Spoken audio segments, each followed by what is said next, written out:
তাই সে 200 আসন পায় বা 180 আসন পায়, সে কিন্তু ওই দলকে আর ভোট দিবে না। তাহলে যদি একটা সেন্টারে মব হয়, এরকম 300 সেন্টারে মব হলে তো নির্বাচন বাতিল হয়ে যায়। আপনি যদি ফলাফল মেনে নেওয়ার মানসিকতা থাকে, তাহলে এই আইনে তো আপনার কোনো ক্ষতি হওয়ার কথা না। প্রত্যেকটাই হচ্ছে সুযোগের অভাবে হাসিনা। এ পর্যায়ে আবু হেনা রাজ্জাকের কাছে আসতে চাই। আপনি কিভাবে দেখছেন আসলে গণমাধ্যমের যে খবরগুলো বা জরিপগুলো, সে বিষয়ে অনেক প্রশ্ন আছে, কিন্তু তারপরে আপনার ব্যক্তিগত মতামত আমি জানতে চাই যে আসলে আপনার কাছে কি মনে হয় নির্বাচনে ল্যান্ডস্লাইড ভিক্টরির কথা বলছেন, আরেকদিকে বলছেন জামাতের পক্ষ থেকে বলা হচ্ছে সংখ্যাগরিষ্ঠতা অর্জন করবেন। দেখেন, আপনি জনমত জরিপ করা কিংবা পত্রিকা যে দিয়ে আমি জরিপ করব কিংবা মিডিয়া দিয়ে যে জরিপ করব, এটা ব্যক্তিগতভাবে হয়তো আপনি এক একজনের এক এক মত, আমারও একটা মত। আমি মিডিয়া দিয়া জরিপ করতে পারি না, পত্রিকা দিয়েও জরিপ করতে পারি না। কারণ যেই পত্রিকা যেই মিডিয়া আজকে যে দলগুলোর বা দলের পক্ষে ব্যাপকভাবে বলছেন, এরা এই দেশে ছিল আজকে থেকে 16-17 বছর আগেও। তখন এই যে দলগুলোর ভিতরে ওই যে বিএনপির মতো দল, তারাও যথেষ্ট নির্যাতিত হয়েছে, লক্ষ লক্ষ মিথ্যা মামলা হয়েছে, কিংবা 40 লক্ষ আসামি হয়েছে। জামাতেরও নিবন্ধন বাতিল হয়েছে, জামাতও হয়রানির মধ্যে ছিল, তারা নাকি গুপ্তের মতো বেঁচে ছিল। যাই হোক, কিন্তু এই যে দুইটা দল যারা আজকে প্রথম প্রতিদ্বন্দ্বী, মানে প্রধান প্রতিদ্বন্দ্বী হয়েছে, এই দুইটা দল কি ট্রিটমেন্ট পেয়েছিল গত 16 বছর পত্রিকায়? আজকে তো সেই পত্রিকাগুলা, সেই মিডিয়াগুলা রিভার্স হয়ে গেল। আজকে তো সেই মিডিয়াগুলা তাদের দুইজনকেই কাভারেজ দিচ্ছে। কারে বেশি দেয়, কারে কম দেয়, সেই বিতর্ক আমি পরে আসি, বা আমার আসার দরকার নাই। কিন্তু তারা কি সেই কাভারেজ পাচ্ছিল? পায় নাই তো। বেগম খালেদা জিয়ার মতো একজন নেত্রী, মহিলা, মা, আপনি যাই বলেন, যে সবার কাছে গ্রহণযোগ্য ছিল, মাত্র 2 কোটি না 3 কোটি টাকা একটা অ্যাকাউন্ট থেকে আরেকটা অ্যাকাউন্টে রাখছে। এই হইল অপরাধ। সেই অপরাধে নিম্ন আদালত দিল 5 বছর, উচ্চ আদালত দিল 10 বছর। কোথায় ছিল এই মিডিয়াগুলো? এই মিডিয়াগুলো তখন তো এটাও ছিল যে সালম বড় বড় ব্যাংকগুলা তসরুপ করছে, আবুল বারাকাত জনতা ব্যাংকে তসরুপ করছে, শেয়ার বাজার কেলেঙ্কারি হয়েছে। কে কতটুকু লিখছেন? তারেক রহমান সম্পর্কে কে কতটুকু লিখেছেন? আজকে তো সবাই বিগলিত তারেক রহমানের জন্যে। সেই মিডিয়া, সেই পত্রিকা যারা তখন লিখেনি। কাজেই আমি এগুলাকে তেমন কোনো গুরুত্বই দিই না। আমার কাছে মনে হয় এই যে এরা মানে আপনি কোনো আইডিওলজি নিয়ে নাই। বিষয়টা হচ্ছে আপনি যেদিকে যখন স্রোত, আপনি সেদিকে থাকবেন। এবং এটা ঠিক যে স্রোতের উল্টা যদি আপনি চলেন, তাহলে আপনার গায়ের সাল বাকলা থাকবে না, আপনি স্রোতে গা ভাসায় দিয়ে সার্ভাইভ করবেন। তো এই কারণে আমি বললাম যে এই আপনি যদি ওই মিডিয়ার কথা বাদ দিই, আপনার কাছে কি মনে হয়? আমরা শরীফ ভাইয়ের কাছে শুনলাম তিনি বিএনপিকে এগিয়ে রাখছেন নির্বাচনে। আপনার কাছে কি মনে হয়? এই পর্যন্ত আপনি নরমাল কোর্সে যেটা আপনি যদি আমার কাছে তো সামনের যে নির্বাচনটা হবে কালকে বাদে পরশু, হ্যাঁ, সেই নির্বাচনের ফলাফল আমাদের কাছে আসে নাই। সেই নির্বাচনের ফলাফল আসলে আমাদের অতীত যে জরিপ, সেই জরিপটা কিন্তু চেঞ্জ হয়ে যাবে। অতীত যে রেকর্ড, কার কত পার্সেন্ট ভোট, এর এত পার্সেন্ট, এই দলের এত পার্সেন্ট, এর এত বেশি নাই, সেটা কিন্তু চেঞ্জ হয়ে যাবে। এটা গেল এক। 2 নম্বর, আমাদের দেশে ট্রেডিশনালি আমরা দেখছি যে দলটা একবার ক্ষমতায় এসে 200 আসন পায় বা 180 আসন পায়, পরবর্তীকালে যখন গণেশ উল্টে যায়, আবার একটা নির্বাচন হয়, সে তখন 30 আসন পায় উল্টা দিকে। মানে এমন কোনো মানে কমে যাওয়া দেখি নাই যে 180 পাইছে গত বছর, এই বছরে 150 পাওয়া উচিত বা 140 পাওয়া উচিত, ও 30 হয়ে যায়। সে কারণে বলছি, এখানে বহুদিন ধরে একটা কথা আমাদের প্রচলিত আছে, কারচুপি কিংবা ইঞ্জিনিয়ারিং, এটা প্রচলিত আছে। যেমন এবার কি যুক্ত হয়েছে দেখেন তো, নির্বাচনের 5ই আগস্টের পরে এবার কিন্তু শব্দ আসছে একটা, গুপ্ত, সুপ্ত, এই শব্দগুলা আসছে। এর আগে ছিল রাজাকার, স্বাধীনতার পক্ষ। আমরা এক এক সময় এক একটা শব্দ সংযোগ করি। এখন যে জায়গাটা আমি আসতেছি, আমি মনে করি এবারের যে নির্বাচনটা হবে, এবারের নির্বাচনের একটা আগের ঘটনা বলতে হবে আপনাকে। 18 মাস আগে, এবারের নির্বাচনের আগে ঘটছে, ওই জাতিসংঘের রিপোর্ট বলেন, XYZ যে রিপোর্টই বলেন, 1400 লোক মারা গেছে, 30-40 হাজার আহত হয়েছে। তারপরে দামি দামি লোক পালায়ে গেছেন, খতিব, গভর্নর, বাংলাদেশ ব্যাংকের সব পালায়ে গেছেন, পুলিশ থেকেও লোক পালায়ে গেছেন। তারপর একটা নির্বাচন 18 মাস পরে, মানে ওই যে পালায়ে গেছে সব প্ল্যাটফর্মগুলো ঠিক হয়ে গেছে 18 মাসে, এটা আমাদের ধারণা এবং আমরা নির্বাচনে যাচ্ছি। ঠিক আছে, আমরা ফাইনালি নির্বাচনে আসছি। কিন্তু এইরকম ঘটনার পর তো নির্বাচনে এবার প্রথম আসলাম। আর কোনো নির্বাচনের আগে তো সরকার বদল হয়েছে, অন্যান্য সব কিছু ঠিকঠাক ছিল। এখন এইবারের নির্বাচনে কি হবে? এক নম্বর, আমি বিশ্বাস করি না, শুধু আন্দাজে বললে আমি ফিল করি যে রাষ্ট্রীয় অর্গানগুলা কোনোটাই ঠিক হয় নাই। কেননা আমরা যে সংস্কারে হাত দিছিলাম, কোনো সংস্কার এখন পর্যন্ত হয়নি। গণভোট পাশ করলে তারপরে ওই যে সংস্কারের প্রস্তাবগুলো সেগুলো যদি বাস্তবায়ন হওয়া শুরু করবে, তার মানে আমরা আলটিমেটলি নির্বাচন করতে যাচ্ছি সেই পুরনো বন্দোবস্তে, এবং সেটাও কাল্পনিক। পুরনো বন্দোবস্ত বলতে পুরনো সংবিধান তো নাই, সংবিধানটা থেমে গেছে। আমরা সংবিধানবিহীন নির্বাচন করতে যাচ্ছি। এটা আমি সবসময় বলি, আজকেও বলতেছি, আমরা কোনো সংবিধানের অধীনে নির্বাচন করতেছি না। সংবিধানের অধীনে নির্বাচন করলে মানে যেহেতু করতেছি না, নির্বাচনের পর দেখবেন যদি গণভোট পাশ করে এবং গণভোট মোতাবেক সংবিধান সংস্কার আগে না করে, তাইলে পরে এরা ওত নেওয়াই ডিফিকাল্ট হবে। সেটা পরের চ্যাপ্টার। এইবার আসুন ভোটের দিকে আসি। এবারের ভোটে যেটা হবে, 5ই আগস্টের পরের জাজমেন্ট সবচেয়ে বড়। অতীতে কে কি করছে আমার জানার দরকার নাই। অতীতে 16 বছর ছিল আওয়ামী লীগ। তরুণ প্রজন্মের যে ভোটারগুলো, সে তারা আওয়ামী লীগকে দেখেছে, দেখার পর তাদেরকে অ্যাকসেপ্ট করার মতো কিছু নেই। ইনফ্যাক্ট তারা নির্বাচনে নাই। আর অন্য যে দল, যে তরুণ সমাজের অন্য যে প্রায় 4 কোটি ভোটার, তারা ওর ভিতরে কিন্তু অন্যান্য দলেরও আছে। ধরেন বিএনপির আছে, জামাতেরও কম বেশি আছে। তারা কিন্তু ওই যে তরুণ সমাজের মধ্যে যে দলের সাথে সম্পৃক্ত যেগুলো, তারা কিন্তু তাদের দল ক্ষমতায় দেখে নাই, কিন্তু তাদের যারা পুরনো চাচা, নানা অথবা বড় নেতা, তাদের কাছ থেকে কিন্তু দল সম্পর্কে তারা জানছে, অবগত হয়েছে। আর ওইদিকে জামাত তার সম্পর্কে অবগত হয়েছে। আর যারা অবগত হয় নাই তারা নিউট্রাল বসে আছে। এখন আসেন, তাদের চোখের সামনে যে ঘটনাগুলো ঘটেছে, যে 1400 ছেলে পেলে মারা গেছে, কলেজের ছেলে, একটা কলেজের ছেলে মনে করেন জামাত করে, কিংবা একটা কলেজের ছেলে বিএনপি করে, তাদের চোখের সামনে যখন একটা বন্ধু সহপাঠী মারা গেছে বা তার ভাই মারা গেছে, সে যদি দেখে যে সে যে দলই বিলং করুক, সেই দলটা ওই ফ্যাসিজমের পক্ষ দিকে টানতেছে, সে কিন্তু ওই দলকে আর ভোট দিবে না। বিকজ এই ফিলিংসটা তার ভিতরে কাজ করবে। সুতরাং সেদিক থেকে বিবেচনায় নিলে এই তরুণ 4 কোটি ভোটার একটা বিরাট ফ্যাক্টর, এবং তরুণ 4 কোটি ভোটার যেদিকে ঝুঁকবে সেদিকেই মনে করেন একটা বিরাট, মানে কি বলে, সেদিকটাই জয়লাভের সম্ভাবনা হবে। আরেকটা ব্যাপার তরুণ সমাজ নিবে এবং আমরাও নিব। নাম্বার 1, চাঁদাবাজ বিরোধী সমাজ চাই। কে চাঁদাবাজ আপনি আমি বলতে পারবো না, কিন্তু যিনি চাঁদা দেন তিনি জানেন কে চাঁদা নেন। অবশ্যই তাকে বয়কট করতে হবে। দুর্নীতিবাজ, বিদেশে টাকা পাচার করেন যারা, কে পাচার করেন তিনি জানেন এবং আমরাও জানি কারা পাচার করে। সুতরাং এবার ভোটাররা সেই জায়গায় সিদ্ধান্ত নেবে বলে আমি মনে করি। এবং ভোটাররা এইটুক বোঝে, যার গায়ে যত গন্ধই থাকুক না কেন, টাকা পাচার করবে না কে, দুর্নীতি করবে না কে, এবং টাকা পাচার, দুর্নীতি, তারপর যদি মনে করেন যে টাকা পাচার, দুর্নীতি, চাঁদাবাজি, এইগুলা যদি আপনি চিন্তা করেন, তাইলে এগুলার সাথে যারা সম্পৃক্ত তারা কিন্তু বোঝে যে কারা সম্পৃক্ত, এবং ভোটাররা যদি বিবেচনায় নেয় তাহলে কিন্তু ভোটের হিসাব নিকাশ মিলানো আপনার কঠিন। আর থার্ড বলতেছি, জুলাই চেতনা ধারণকারী ম্যান্ডেটরি। যারা জুলাই চেতনা ধারণ করবেন, এটা তাদেরকে যারা বিশ্বাস, ভোটাররা চিন্তা করবে। এই সব কিন্তু ভোটাররা থিওরিটিক্যালি বলবে। আপনি মাটিকে চিৎকার করেন সারাদিন, কোনো লাভ হবে না, কোনো লাভ হবে না। এবং কারণ এটা ভোটাররা, এই যে জুলাই চেতনা মাত্র 18 মাস আগের ঘটনা, কেউ ভোলে নাই, ভোলার কোনো কারণও নাই। আর চাঁদাবাজি কারা করে তাদেরকে বয়কট করবে, এটা আপনার আমার বলতে হবে না। এইবার আসেন, নারী বিদ্বেষী কথাও আছে। যারা নারী বিদ্বেষী তাদেরকেও মানুষ বয়কট করবে।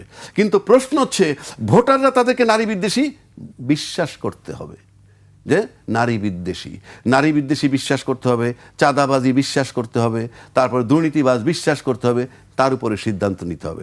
সেই হিসাবে যদি আপনি ধরেন, তাহলে আপনার এবারের যে ভোট হবে, আবারও বলছি, কারচুপি আর ইঞ্জিনিয়ারিং দুইটা টার্ম যদি না থাকে, কঠিন বাস্তবতা মোকাবেলা করতে হবে 2 জোটকে।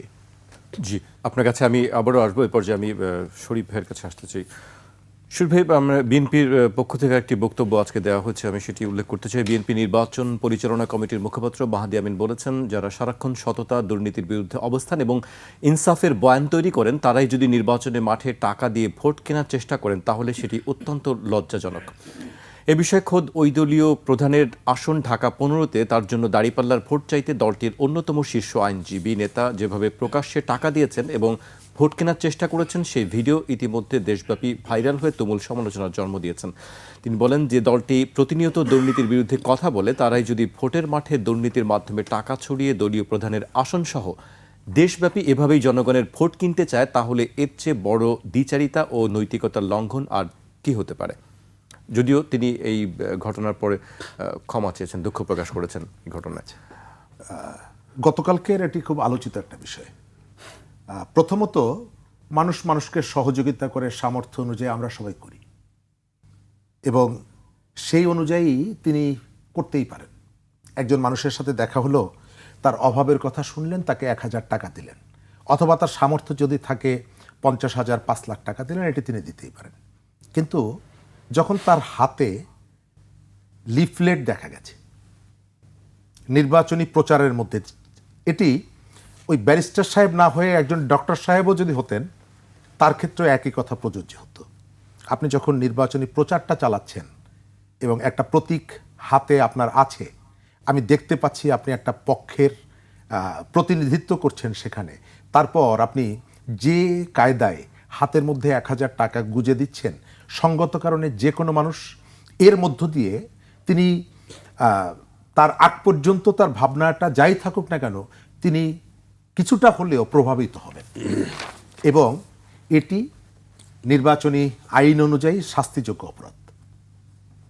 আপনি আমাদের এখানে অনেক মানুষ নানাভাবে সহযোগিতা করে, আমাদের প্রত্যেকেরই কতগুলোই আছে, তবে যেহেতু তিনি নির্বাচনী প্রচারণায় ছিলেন, সুতরাং এটিকে আপনাকে ভোট কেনা, টাকা দিয়ে ভোট কেনার যে সংস্কৃতি, তার সাথে আপনাকে মেলাতেই হবে। আপনি যত ধরনের ব্যাখ্যা বিশ্লেষণ করেন না কেন, এটিকে আলাদা করার সুযোগ নেই। ওই কারণে আপনি একজন মানুষকে ডেকে এনে, গরিব মানুষ, তাকে হোটেল নিয়ে খাওয়াতে পারেন ওনার সাধ্য অনুযায়ী। আমি শুনেছি যে উনি নানা সময় এই যে শাহবাগে চিকা মারার জন্য 6 লাখ টাকা দিয়েছেন, এটিও আমি শুনেছি। যদিও এই জায়গাগুলোতে আমাদের দেয়াল লেখানের যে অভিজ্ঞতাগুলো, তাতে এত টাকা লাগার কথা না, তারপরেও তিনি সহযোগিতা করেছেন। সব মানুষ তো অতটা উদার হয় না, কেউ কেউ উদার হয়, সহযোগিতাটা করেন। তিনি ওই কাজটা করতে পারতেন, কিন্তু যেহেতু তার হাতে একটা প্রচারণার মধ্যে তিনি ছিলেন, লিফলেটিং করছিলেন, এবং একটা রাজনৈতিক দর্শন নিয়ে আলোচনা করার পর যখন তিনি টাকাটা গুজে দিয়েছেন, স্বাভাবিকভাবে ধরে নিতে হবে যে তিনি ওই ব্যক্তিকে প্রভাবিত করার চেষ্টা করেছেন। ওই ব্যক্তি ওইখানকার ভোটার কিনা এটি নিয়েও প্রশ্ন থাকতে পারে যে তিনি ভোটার কিনা, কিন্তু যেহেতু আপনি নির্বাচনী প্রচারের মধ্যে এই কাজটি করেছেন, স্বাভাবিকভাবে এটি নিয়ে প্রশ্ন উঠবে। জি, আমাকে বিরতিতে যেতে হচ্ছে। আবহাওয়ার রাজ্জাকের কাছে আমার প্রশ্ন থাকবে বা জানতে চাই, বিশেষ করে জামায়াত ইসলামের পক্ষ থেকে আজকে বলা হয়েছে কোনো ধরনের পাতানো নির্বাচন জামায়াত ইসলাম মেনে নেবে না। পাতানো নির্বাচনের বিষয়টি কেন আসছে, সেই ব্যাখ্যা আপনার কাছ থেকে জানতে চাই, বা একটি বিরতিতে যেতে হচ্ছে। আমাদের সঙ্গে আছেন রাজনীতি বিশ্লেষক শরীফুজ্জামান শরীফ এবং বাংলাদেশ সুপ্রিম কোর্টের সিনিয়র আইনজীবী আবহাওয়ার রাজ্জাকি। রাজ্জাকি ভাই, আপনার কাছে জামায়াতের যে একটি বক্তব্য ছিল সে বিষয়ে আমি একটু উল্লেখ করতে চাই। প্রশাসনের একটি অংশ পক্ষপাতমূলক আচরণ করছে বলে অভিযোগ করে জামায়াত ইসলামীর সহকারী সেক্রেটারি জেনারেল এহসানুল মাহবুব জুবায়ের বলেছেন, কোনো ধরনের পাতানো নির্বাচন হলে তা মেনে নেবে না তার দল। তিনি বলেন, নির্বাচনে লেভেল প্লেইং ফিল্ড বা সমতল ভূমির ঘাটতি আছে। প্রশাসনের উচ্চ পর্যায়ের একটি অংশ পক্ষপাতিত্ব করছে। এখান থেকে বের হয়ে না এলে জামায়াত তাদের অবস্থান জানাবে। একই সঙ্গে নির্বাচন কমিশনকে দুর্বল মনে হচ্ছে উল্লেখ করে তাদের আরও দায়িত্বশীল হওয়ার তাগিদ দিয়েছেন তিনি। একটি কথা তিনি বলেছেন যে প্রধান এখান থেকে বের না হইলে জামায়াত তাদের অবস্থান জানাবে। এখনও কি আসলে জামায়াত সন্দিহান, মানে নির্বাচন পাতানো হবে কি না, সুষ্ঠু হবে? জামাত নির্বাচন নিয়ে সন্দিহান কি না সবচেয়ে ভালো জামাত বলতে পারবে, বাট অন্য কোনো দল সন্দিহান, সবাই কিন্তু নিজ নিজ দল ভালো ব্যাখ্যা দিতে পারবে। আমি আপনার যে বক্তব্যটা পড়লেন তার আলোকে বলছি। আপনি যদি একটা জিনিস লক্ষ্য করে দেখেন, আমরা কিন্তু ইতিমধ্যে শুনেছি কেউ কেউ বলছেন যে তাহাজ্জুদ নামাজ পড়ে গিয়ে সেন্টারে গিয়ে ফজর নামাজ পড়বেন, ভোট সেন্টারে। কেউ বলছেন ফজর নামাজ পড়ে গিয়ে ভোট সেন্টারে যাবেন। কি ভোট সেন্টার পাহারা দিবেন? কেন পাহারা দিবেন? যাতে কেউ সেন্টার দখল, কারচুপি বা এই ধরনের কোনো প্ল্যান, এছাড়া তো আর কিছু না। কিন্তু আমরা যে এই বক্তব্যটা দিচ্ছি, কেন দিচ্ছি? তাহলে তো ভাইস ভার্সা, দুই পক্ষই কি সন্দিহান? নাহলে দুই দিক থেকে তো এই কথাগুলো আসছে। ভোট সেন্টারে যাবেন, এখন ভোট সেন্টারে ভোট দিতে গিয়ে যদি কেউ কৌতূহল হইয়া, আগ্রহী হইয়া আপনি অনেক আগে লাইন দেন, দিতে পারেন। আমি সেখানে আইনগত কোনো বাধা নাই। যদি আসি আমরা আনন্দের সাথে ভোট দিব, শরীফ ভাই আনন্দের সাথে ভোট দিবে, কিংবা ভাবছে যে পরে আমার অন্য কাজ আছে আমি একটু আগে যাই, হতে পারে। সেটা আপনার লম্বা লাইন হতে পারে, লাইন 1.5 কিলোমিটার হোক। কাজটা কিন্তু নির্বাচন কমিশনের। সেন্টারের নিরাপত্তা এনশিওর করা কাজটা ইসির। এখন সেখানে যদি আমরা দায়িত্ব নিয়ে মানে আমরা বলি ভোট সেন্টারে, তাহলে কি ইসির কাজ কি, প্রশাসনের কাজ কি? এই বক্তব্যের পরে আমরা কি ইসির কাছ থেকে কোনো বক্তব্য আসছে যে না, আপনাদের তো ফজর নামাজ পড়ে কিংবা তাহাজ্জুদ পড়ে আপনাদের ভোট সেন্টারে যেতে হবে না ভোট সেন্টার পাহারা দেওয়ার জন্য, এটা আপনাদের কাজ নয়, এর দায়িত্ব আমরা ইসি নিব। ইসির কাজ, ইসির কাজ মানে আলটিমেটলি প্রশাসনের কাজ। প্রশাসনের কাছ থেকে কি আমাদের সেই বার্তা আসছে? আসেনি, এখন পর্যন্ত আসে নাই। তারপর যদি মনে করেন যে রাজনৈতিক দলগুলোর মধ্যে একে অপরের প্রতি অবিশ্বাস আছে, যে যে ওনারা যাবে ওনারা কি সেন্টার দখল করবে কিনা, কিংবা এরা যাবে এরা, এই যে দুই পক্ষ পাহারার নামে যাচ্ছে, মুখোমুখি হলে কি হতে পারে? এগুলো তো নৈতিক দায়িত্ব ইসির এনশিওর করা। সে কি করতে পেরেছে? 1, 2, প্রশাসনের উপরে ধরুন প্রশাসন আপনার দিকে ঝুঁকে আছে, যেটা জামাত বলল যে প্রশাসন এক পক্ষের দিকে ঝুঁকে আছে। যদি এমনটা হয় তাহলে প্রশাসন যদি আপনার দিকে ঝুঁকে থাকে, ফর এক্সাম্পল, তাহলে আমি কি ভাববো? আমাকে সেন্টারে যেতে হবে। আর আমি যদি ভাবি প্রশাসন আপনার দিকে ঝুঁকে আছে, আর আপনি যদি ভাবেন প্রশাসন আমার দিকে ঝুঁকে আছে, তাহলে প্রশাসন নিয়ে প্রশ্ন, তার নিরপেক্ষতা নিয়ে। আপনি প্রশাসন মানে ইসি এই মুহূর্তে, তা ইসিকে নিয়ে যদি আপনার এই সন্দেহ থাকে, তার মানে তো লেভেল প্লেইং ফিল্ড নাই। যখন এক পক্ষ মনে করে প্রশাসন তার পক্ষে, ওই পক্ষ যদি মনে করে প্রশাসন তার পক্ষে, আমার পক্ষে, এইরকম যদি ভাবে, তাহলে তো লেভেল প্লেইং ফিল্ড নাই। তাহলে তো শুরুর থেকেই আপনার একটা সন্দেহ তৈরি হচ্ছে যে কিন্তু সবাই কিন্তু একটি কথা বলছে, সুষ্ঠু ভোট হলে ফলাফল মেনে নেবেন। সবাই তো সুষ্ঠু ভোট হলে, এই যে কথাটা সুষ্ঠু ভোট হলে আসবে কেন? তারা যেহেতু সব পক্ষ নির্বাচনের জন্য উদ্গ্রীব ছিল, তাদের তো এই ফলাফল সুষ্ঠু হলে মানে কি নির্বাচন সুষ্ঠু হবে, ফলাফল মেনে নিব, এটা তো বলছেন না। আপনি সেন্টারও পাহারা দিবেন, এই কাজ তো আপনার না। আবার এমন কথা আছে যে একটা সেন্টারে মব হলে, একটা সেন্টারে মব হলে ওই আসনটাই বাতিল হবে, আসনের নির্বাচনটা স্থগিত হবে। তাহলে আপনি ভাবেন 300 আসন, 300 আসনের মধ্যে এক একটা সেন্টারে 120টার উপরে সেন্টার থাকবে, অ্যাভারেজ 40-42 হাজার সেন্টারে। তাহলে যদি একটা সেন্টারে মব হয়, এরকম 300 সেন্টারে মব হলে তো নির্বাচন বাতিল হয়ে যায়। আমি একটা কথার খাতিরে, তর্কের খাতিরে বললাম। আপনি 300 আসনের ভিতরে যে সেন্টারগুলি বাইছে যদি একটা আসনে মব হয়, তাহলে তো নির্বাচন বাতিল হয়ে যায়, যদি স্থগিত হয়ে যায়। মানে এই বিষয়গুলো কি, এগুলো আমরা সেটেল করতে পারলাম না কেন? আর এই একটা আসনে মব হইলে পরে নির্বাচন স্থগিত হবে, এই কথা নিয়ে নির্বাচন কমিশনের সাথে রাজনৈতিক দলের তো অনেক আগেই হিসাব নিকাশ করা উচিত ছিল, তারা তো সেটা করেননি। এইসব বিষয়গুলো তো প্রশ্ন থেকে যায়। এগুলা যদি আপনার সমাধান না করে যদি নির্বাচনে মাঠে আসেন, তাহলে তো আপনি অনিশ্চিত হয়ে যাচ্ছে। আইজিপিও তো সেই একই কথা বলছেন যে একটা মব, একই কথা বলছেন। তাহলে একটা মব হইলেই তো আপনার নির্বাচনটা বাতিল হয়ে যাচ্ছে ওই আসনে। তাহলে সারা বাংলাদেশে 300 মবে 300 আসনের নির্বাচন স্থগিত হয়ে যেতে পারে। কারণ ইতিমধ্যে আমরা বেশ কিছু জায়গায় আগুন দেওয়ার খবরাখবর পেয়েছি। জি, আজকে পটুয়াখালীতে, আজকে না গত দিবাগত রাতে পটুয়াখালী বাউফল সংসদীয় আসনে বিভিন্ন জায়গায় সংঘর্ষের ঘটনায় বিএনপি ও জামায়াতের 4 কর্মী সমর্থক আহত হয়েছেন। এছাড়া বিএনপির একটি নির্বাচনী ক্যাম্পে হামলার অভিযোগ উঠেছে। পটুয়াখালীর 10 মিনা উপজেলার আলীপুর ইউনিয়নের 5 নম্বর ওয়ার্ডে গণ অধিকার পরিষদের সভাপতি ও ডাকসুর সাবেক ভিপি নুরুল হক নূরের নির্বাচনী অফিসে প্রচারণার শেষ দিন আগুন দেওয়া হয়েছে। নির্বাচনকে কেন্দ্র করে দেশের বিভিন্ন স্থানে বিক্ষিপ্ত রাজনৈতিক সংঘাত ও প্রাণহানির ঘটনায় গভীর উদ্বেগ প্রকাশ করেছে জাতীয় মানবাধিকার কমিশন। তো প্রত্যেকটা ঘটনাই তো নেতিবাচক, একটাও তো ইতিবাচক ঘটনা নয়। তো এই নেতিবাচক ঘটনা যদি ঘটতে থাকে তো আমরা তো সন্দিহান হইতে পারি, স্বাভাবিক, কিন্তু আমরা তো সেটা প্রত্যাশা করি কিন্তু না। এইটি কেন যে একটি জায়গায় গ্যাঞ্জাম হলে পুরো আসনের ভোট আরে ভাই, স্থগিত? আইনটা তো মেনে নিয়েছেন আপনি, তখন মানলেন কেন? কথার কথা বলছি। এটা একটা ভালো দিকও আছে। আপনি যদি নির্বাচনে বিশ্বাসী হন, আপনি যদি ফলাফল মেনে নেওয়ার মানসিকতা থাকে, তাহলে এই আইনে তো আপনার কোনো ক্ষতি হওয়ার কথা না। মব হবে কেন? যাবেন, প্রশ্ন তো ভোট দিবেন, সেটি চলে যে মব আসবেন। কেন হবে? ভোট দিবেন, চলে আসবেন, এই কনফিডেন্স থাকতে হবে। এবং ল্যাক অফ কনফিডেন্স যদি থাকে এবং পাওয়ারের জন্য যদি মরিয়া হয়, তখনই মারামারি হবে, তখনই আপনার এই মব হবে। ডিটারমাইন্ড কি আমাকে পাওয়ারে যেতে হবে, এটা যারা করবেন, যে দলই করুক, তাহলে মারামারি হবে। তা নাহলে আপনি ফলাফল মেনেন, এই মানসিকতা যদি থাকে, তাহলে তো আপনি ভোট দিতে যাবেন, ভোট দিয়ে চলে আসবেন। 2 দিন পরে ফলাফল হোক, 3 দিন পরে ফলাফল হোক, 6 ঘন্টা পরে ফলাফল হোক, হয়ে যাবে। তার মানে কি, আমাদের তো সেই জায়গাটায় আমরা নাই। আমি তো মনে করি এই আইনটা যদি করে থাকে, রাজনীতিবিদরা বিরোধ করেন নাই, ভালো কথা। আর মব হবে কেন? পরিষ্কার, মব যদি হয় তাহলে 2 দল সাফার করবে, 2 দল সাফার করবে, এটা মাথায় রাখতে হবে যে 2 দল সাফার করবে মানে নির্বাচনটা স্থগিত হয়ে যাবে। সুতরাং আমার কাছে মনে হয় আইনে কিছু আসে যায় না। আপনি যদি আইন মানেন বা আইনের প্রতি শ্রদ্ধা রাখেন, আপনার ইন্টেনশন যদি খারাপ থাকে, আইন দিয়ে কিচ্ছু হবে না।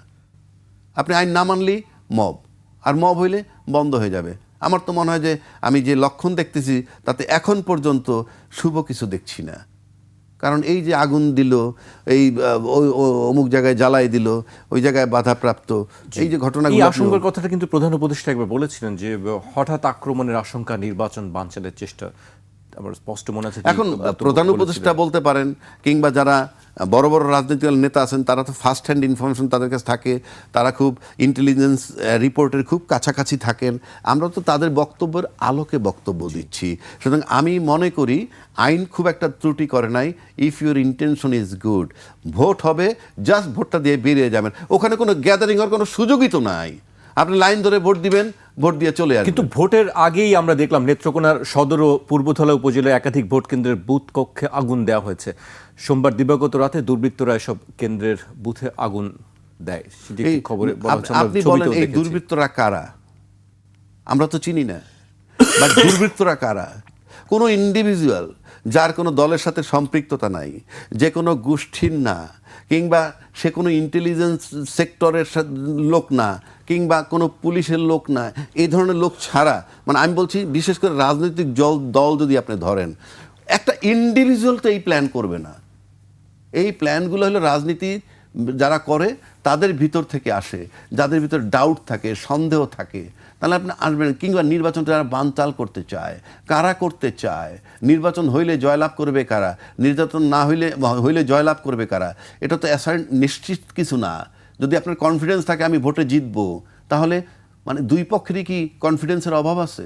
জি, এই জায়গায় আমি আপনার কাছে আবার আসবো। আমি শরীফ ভাইয়ের কাছে আসতে চাই।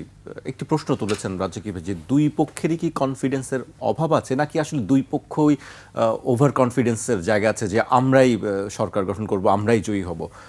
বা এই যে সহিংসতাগুলো আগে ভোটের আগে বিভিন্ন ভোট কেন্দ্রে আগুন দেওয়ার ঘটনা দেখলাম, 2 পক্ষের মারামারি দেখলাম, আপনি আসলে কিভাবে দেখছেন বিষয়গুলি? এগুলো হচ্ছে রাজনৈতিক কৌশল, রাজনৈতিক খেলা। আমাদের যে তরুণ ভোটার যারা, এই ভোটাররা কি নির্দিষ্ট কোনো একটা দলের পক্ষে ভোট দেবে? দেবে না। আপনি নিশ্চিত থাকেন এরা কোনো একটা নির্দিষ্ট দলের গোলামি করবে না। কারণ তাদের চোখের সামনে তারা যে রক্ত দিয়ে যে বিপ্লবটা করেছে সেটা বেহাত হতে দেখেছে।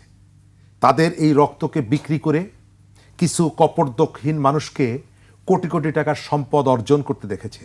নিশ্চয়ই তারা এই ভোটের মধ্য দিয়ে সেই অংশকে বুকে টেনে নেবে না। তাদের ঢাকার রাস্তায় আমরা এদেরকে বিক্ষোভ করতে দেখেছি না, আহত অবস্থায় তাদের ক্ষোভ দেখেছি না, তাদের বিক্ষোভ দেখেছি না। সুতরাং আমি সবাইকে এক পাত্রে নেওয়ার পক্ষে না। দ্বিতীয়ত, সরকার আগেই ঘোষণা দিয়ে দিয়েছে নির্বাচন নিয়ে যা কিছু হবে দায় দায়িত্ব আওয়ামী লীগের। শেরপুরে আওয়ামী লীগের সরকার স্টেটমেন্ট দিয়ে বলেছে সম্পূর্ণ আওয়ামী লীগের দায়, এবং বেশ কড়া ভাষায় বলেছে। তো ওই যে শেরপুরে হত্যাকাণ্ডের পর জামাতের একজন নেতা মারা গেলেন, আমি ভেবেছিলাম যে আওয়ামী লীগের কয়েকজনকে এটার জন্য আসামি করা হবে, তো পরে দেখলাম যে বিএনপির কয়েকজনকে আসামি করেছে। তো একটা সরকার যখন এই সিদ্ধান্ত নিয়ে রাখে, তখন কখনো ওই পক্ষ কখনো তৃতীয় পক্ষ এর ভিতরে ঢুকে নানা রকমের একটা পরিস্থিতি তৈরি করার চেষ্টা করে।